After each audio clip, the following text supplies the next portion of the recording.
Okay, so wait. You're telling me that the woman on the cover of Vogue is 65 years old? Yup, she sure is. Shut the front door.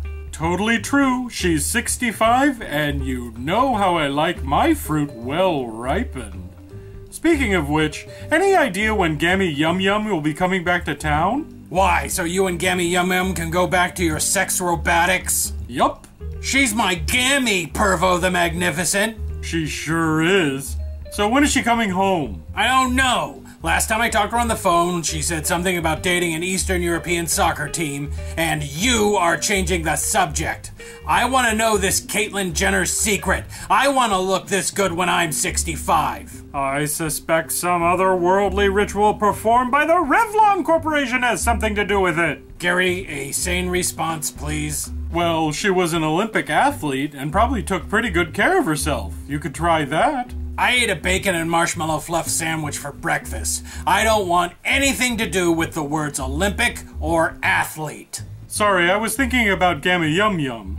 You know, she's as limber as an Olympic athlete.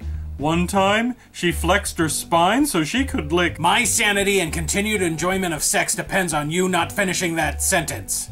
Come on! I want to look good in my old age without having to, watch what I eat, or exercise, or do anything. Well, I'm pretty sure that Caitlyn Jenner had some plastic surgery. That's the stuff. Hey guys, sorry I'm late. What did I miss? Fundy thinks that Caitlyn Jenner looks great for a 65-year-old woman. Boy, howdy, does she ever. And I want her beauty secrets and the number to her plastic surgeon. Does Fundy know about Caitlyn? Nope.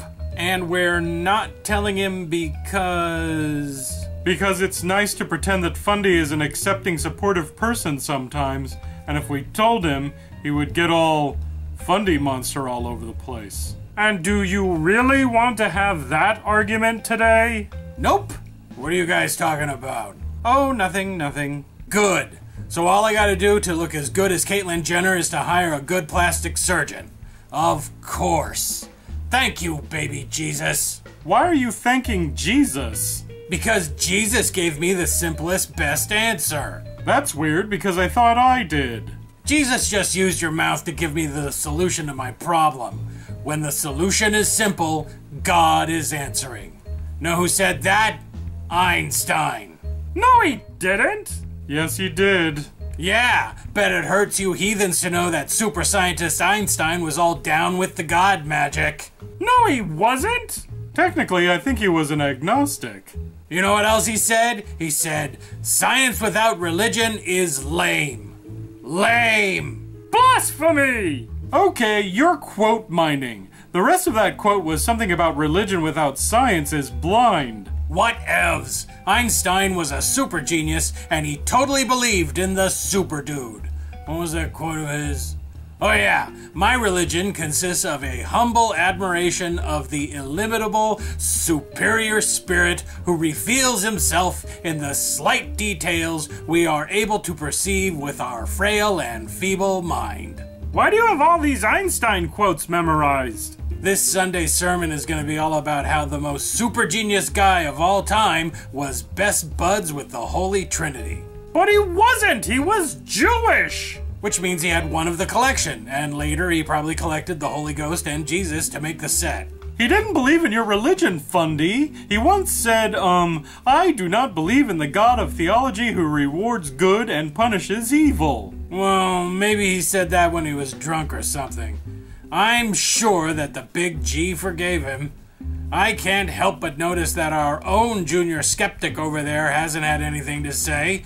Perhaps he's all upset because one of his science idols is all spiritual and stuff. Huh? Oh, sorry, I tuned out when you guys started with all the quotey quotes. Too painful, huh? Nope, just bored.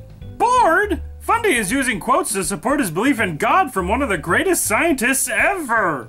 And I should care because... Because it's Einstein! I appreciate Einstein's work as a physicist, but why should I get all twisted up when a physicist waxes all philosophical? He was a talented physicist. That doesn't mean that everything he thought and did was brilliant. Babe Ruth was a great baseball player, but I sure wouldn't take his advice when it came to eating a healthy diet. Oh, no. You don't get to downplay Einstein. Everybody agrees that Einstein was one of the greatest minds ever. So everything he said and did was super important and smart. No, it wasn't. He was very good in a very specific field at a very specific time. That's it. From what I've read, the man was a frickin' mess. I think I see what you mean. Just because you're highly skilled in one area doesn't mean that you're qualified or proficient to pontificate on another. No, you got it backwards. See, because he was a genius in one field, that means that everything he thinks is more better because he was a genius, and lucky for me, he had a lot to say about God-type things. Maybe I'd cut him some slack into the nature of scientific inquiry. But any of his thoughts on God, religion, marriage, Tootsie Rolls, or anything else, I approach like I would any other dude with an opinion.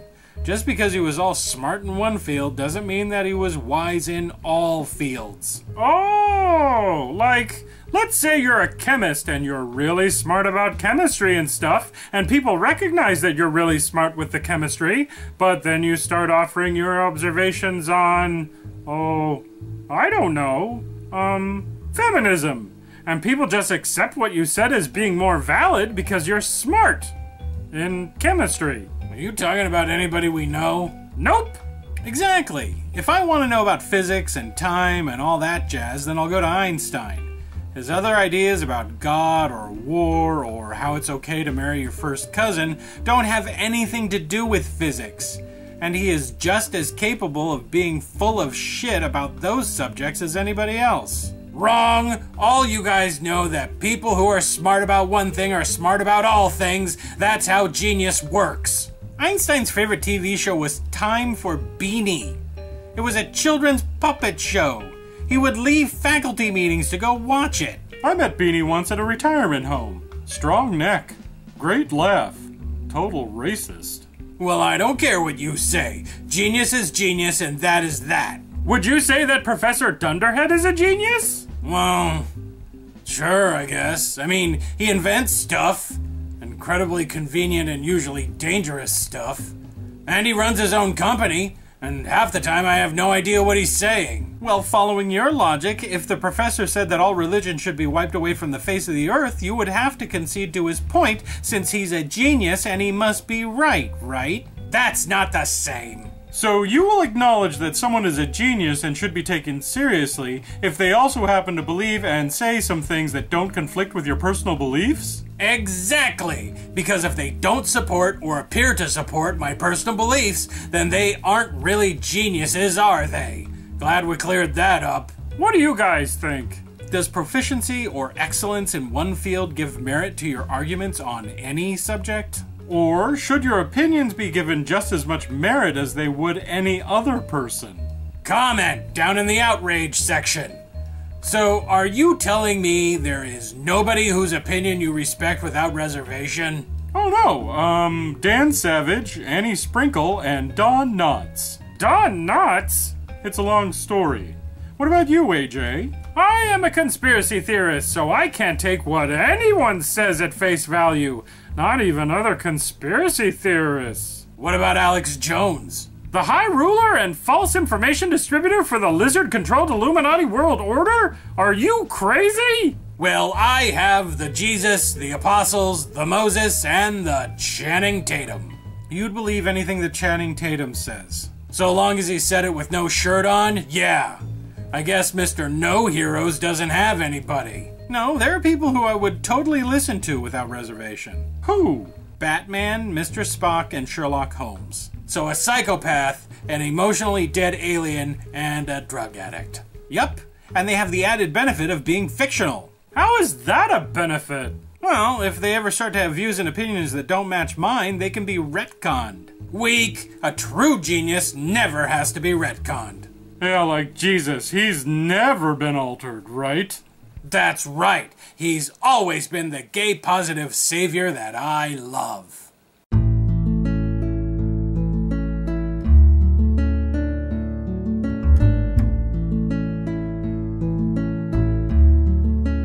Hello Hello, my fellow opinion villagers. Today is Friday, June 5th, 2015, and it's Apple II Day, Donut Day, Festival of Popular Delusions Day, Horseradish Day, Hot Air Balloon Day, and National Moonshine Day. Famous dead people who are celebrating their birthdays today are outlaw/hero Pancho Villa and economist/father of capitalism Adam Smith. And now on to your questions. First up, the Weasel 2012 asks, intimate question for Oswald. What makes you think getting married wards off vampires?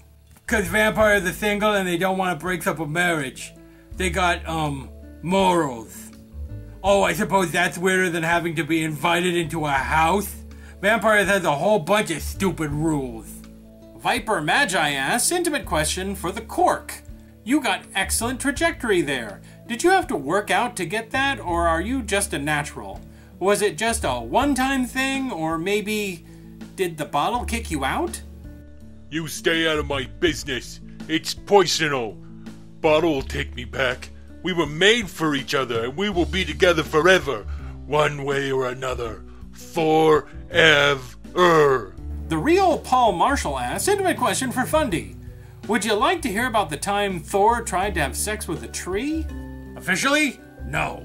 I do not want to hear about how hunky super stud Chris Hemsworth had hot and splintery sex with a tree.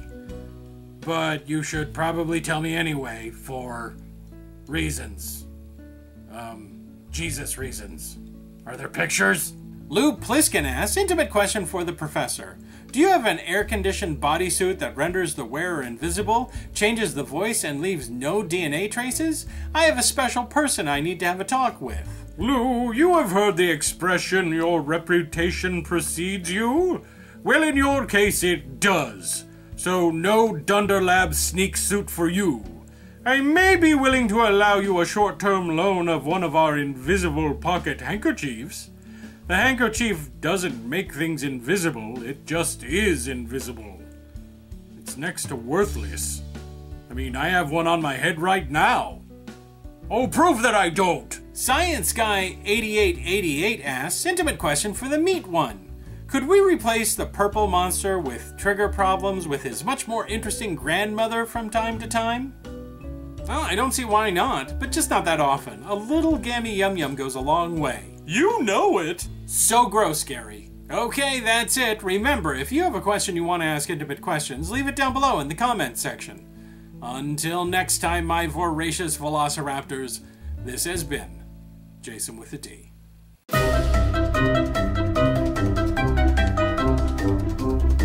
Hey everybody, it's me, Oswald, and this week I'm gonna get all angry face about politics with my friend Name Frame. Right, Name Frame? Nope, we're gonna do some shout-outs.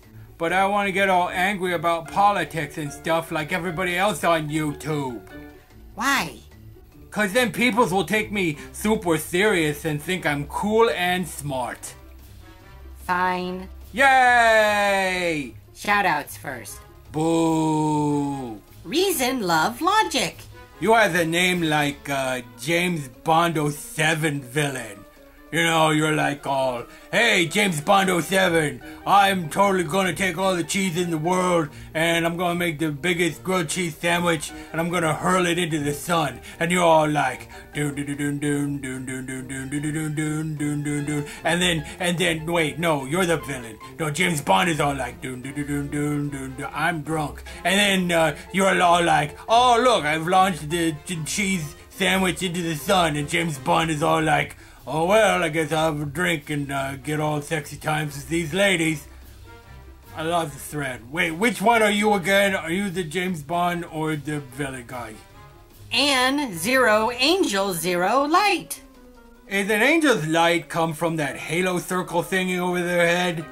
I hope that thing isn't always turned on, cause that will waste the batteries. And how can you sleep when that angel light is all the time shining in your face?